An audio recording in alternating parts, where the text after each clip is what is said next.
మరో బ్రేకింగ్ చూస్తున్నాం. నాగార్జున సాగర్ జలాశయం నిండు కుండను తలపిస్తోంది. శ్రీశైలం నుంచి భారీగా వరద పోటెత్తడంతో జలకలతో కలకలలాడుతోంది. ఎగువ నుంచి వరద ప్రవాహాలు కొనసాగుతుండటంతో రేపు గేట్లు ఎత్తి కృష్ణా నదికి నీటిని విడుదల చేసే అవకాశం ఉంది. నదికి నీటి విడుదల మొదలైతే పులిచింతల ప్రాజెక్టుకు నీరు చేరుతోంది.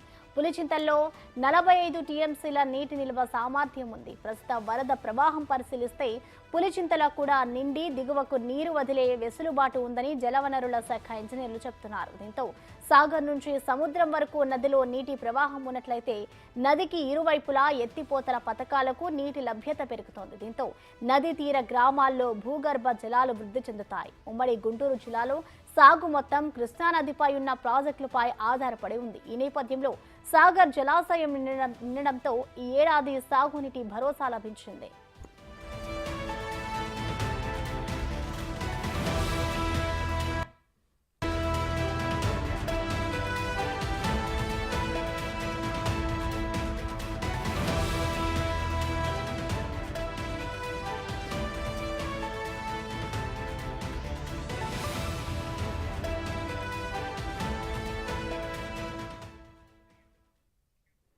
ఇదే అంశానికి సంబంధించిన మరింత సమాచారాన్ని మా ప్రతినిధి పుల్లారావు నాగార్జున సాగర్ నుంచి అందిస్తారు. పుల్లారావు, చెప్పండి, ఇప్పటికే నాగార్జున సాగర్ అంతా కూడా నిండిపోయింది. సో గేట్లు ఎప్పుడు ఎత్తుతారు? దీనికి సంబంధించిన డీటెయిల్స్ అంటే ప్రస్తుతం అక్కడ పరిస్థితి ఎలా ఉంది పుల్లారావు? ప్రసన్న ఎగువ ప్రాంతాల్లో కురిసినటువంటి భారీ వర్షాల వల్ల కృష్ణా బేసిన్లో ఉన్నటువంటి ప్రాజెక్టులన్నీ కూడా జలకలను సంతరించుకున్న పరిస్థితి నెలకొన్నది. శ్రీశైలం ప్రాజెక్టు నుంచి భారీగా వరద నీరు నాగార్జున సాగర్ జలాశయానికి చేరుకునడంతో నాగార్జున సాగర్ జలాశయం అనేది నిండుకుండల తయారు కావాలని పరిస్థితి ఉందని చెప్పవచ్చు. దాదాపు శ్రీశైలం జలాశయం నుండి 5,23,000 క్యూసెక్ల నీరు అనేది వచ్చి చేరుతూ ఉన్నటువంటి పరిస్థితి మనకు కనబడుతూ ఉండడం జరిగింది. 5,23,000 క్యూసెక్ల నీరు భారీగా వచ్చి చేరుతుండడంతో సాగర్ జలాశయంకు గంటకు కూడా నీటి మీద మట్టం అనేది పెరుగుతున్న పరిస్థితి ఉంది. దాదాపు 590 అడుగుల నీటి మట్టానికి గాను ప్రజెంట్గా సాగర్ జలాశయంలో 572 అడుగుల నీటి మట్టానికి నీరు అనేది చేరుకోవడం జరిగింది. అదేవిధంగా సాగర్ ప్రాజెక్టుకు సంబంధించేసి నీటి నిల్వ సామర్థ్యము 312 టీఎంసీలు ఉండగా ప్రజెంట్గా మాత్రము 270 టీఎంసీల వరకు కూడా ఈ యొక్క నీరు అనేది చేరుకున్నది. మరొక 50 టీఎంసీలు చేరుకున్నట్లయితే సాగర్ పూర్తి స్థాయిలో నిండేసి ఒక జలకలను సంతరించుకునే అవకాశం అయితే స్పష్టంగా కనబడుతుంది. సో ఎగువ ప్రాంతం నుండి ఈ యొక్క వరద ప్రవాహం అనేది కంటిన్యూగా అయ్యే అవకాశం ఉంది. కాబట్టి రేపు అంటే సోమవారం రోజు ఖచ్చితంగా గేట్లు ఎత్తాలని చెప్పేసి కూడా అధికారులు భావిస్తున్న పరిస్థితి అయితే ఉండడం జరిగింది. అందుకు సంబంధించేసి డ్యామ్కు సంబంధించినటువంటి సేఫ్టీ ఏది మొత్తం అన్ని విషయాలు కూడా సంబంధిత సిబ్బందికి కూడా ఆదేశాలు జారీ చేసిన పరిస్థితి అయితే ఉంది.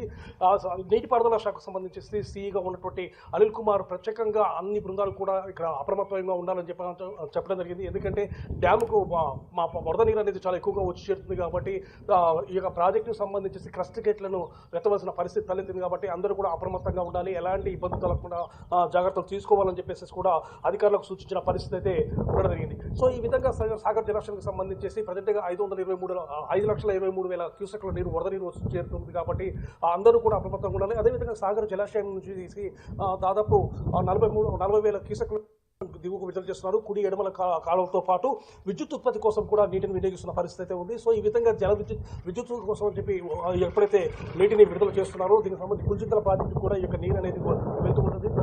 పులిచింతల ప్రాజెక్టుకు సంబంధించి కూడా 45 టీఎంసీలు ఉండగా ప్రజెంట్గా మాత్రం 3.8 టీఎంసీల నీరు అనేది ఉన్న పరిస్థితి ఉంది. సో ఈ విధంగా సాగర్ గేట్ తర్వాత తప్పనిసరిగా పులిచింతల ప్రాజెక్టు కూడా భారీగా వరద నీరు చేరుకునే అవకాశం ఉంది. అక్కడ కూడా పులిచింతల నుంచి కూడా విద్యుత్ ఉత్పత్తి జరిగేది. ఆ తర్వాత అక్కడ దిగువగా ఉన్నటువంటి ప్రకాశం బ్యారేజ్కి ఈ కృష్ణా నది నీరు అనేది అంటే నీరు మొత్తం కూడా చేరుకునే అవకాశం ఉంది. సో ఈ విధంగా చూసినట్లయితే మొత్తం కృష్ణా బేసిన్లో ఉన్నటువంటి అన్ని ప్రాజెక్టులు కూడా జలకలు పుచ్చుకున్నాయి. ముఖ్యంగా ఎగువ ప్రాంతంలో ఉన్నటువంటి వర్షాలు అనేవి కురుస్తూ ఉండటం వల్ల మాత్రం ఈ వరద నీరు అనేది ఇంకా పెరుగుతూ ఉన్న పరిస్థితి అయితే ఉంది.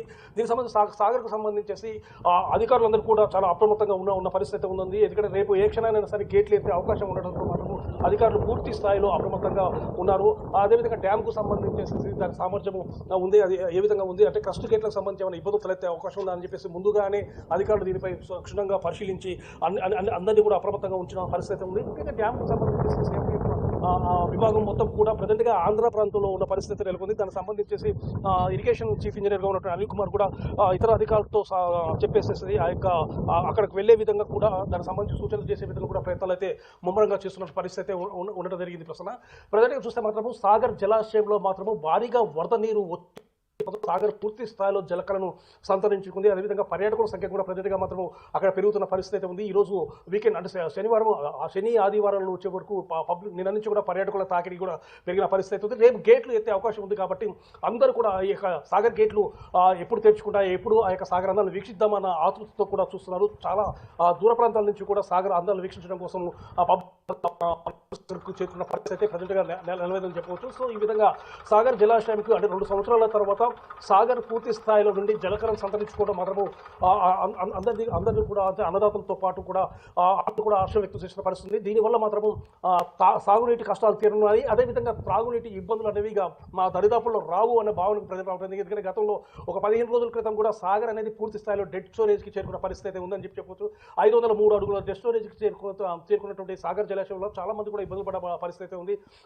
త్వరలో తాగునీటి కష్టాలు కూడా వస్తాయి, మా ఇబ్బందులు అని చెప్పేసి అందరూ కూడా ఒక రకమైనటువంటి భయాందోళనకు గురైన పరిస్థితుల్లో ఒకేసారిగా ఎగువ ప్రాంతాల్లో వర్షాలు కురటము, అదేవిధంగా కృష్ణా బేసిన్లో ఉన్నటువంటి అన్ని ప్రాజెక్టులు కూడా పూర్తి స్థాయిలో నిండి జలకలను సంతరించుకోవడము, అదేవిధంగా ఆధునిక దేవాలయంగా కీర్తింపబడుతున్నటువంటి నాగార్జున సాగర్ ప్రాజెక్టు కూడా పూర్తి స్థాయిలో నీళ్లు నిండడంతో మాత్రము అన్నదాతలు అందరూ కూడా అసలు వ్యక్తం చేసిన పరిస్థితి. వాళ్ళ యొక్క పంటల కోసం కూడా అన్ని భూములను కూడా సిద్ధం చేసుకున్నారు. ఇక మాకు పంటలకు డోకా ఉండదు, అదేవిధంగా మా జీవితాలు చాలా బాగుపడతాయని చెప్పేసి కూడా అన్నదాతలు మొత్తం హర్షం వ్యక్తం చేసిన పరిస్థితి అయితే ఉంది.